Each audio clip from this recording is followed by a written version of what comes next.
سلام. ببین یه نفر به اسم فان پیج روزی میم اومده ما رو دیس کرده. حالا بیایم ببینیم یه تیکه هایشو ببینیم مثلا چی گذاشته. سلام به بچه پیج فان پیج روزی میم.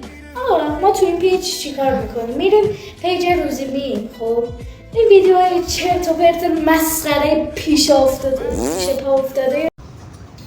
بچه این خودش توی انگار تارزانه 10 تا پرنده رو کلشن تو جنگل به دنیا اومده بابا، بعد میاد ما رو دیس میکنه. وای نمیتونه حرف بزنه. پیچ پای فای فای پای بود مرتی که پس تا ویدیوی بعد بلد نیست درست کات بکنه. اصلا نیا کن آخرشو بعد شد تموم.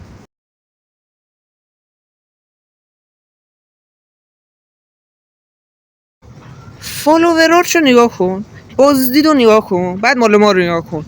27 تا ساب داری، 26 تا 27 هم فالوور. بعد خودش توی یکی از ویدیوهای ما هم اومده، توی یکی از ویدیوهای ما اومده بازی کرده. این همون شخصی که توی یکی از ویدیوهای ما هست. داشتم همونه. توت می‌خوردم. اوه اینجا نگاه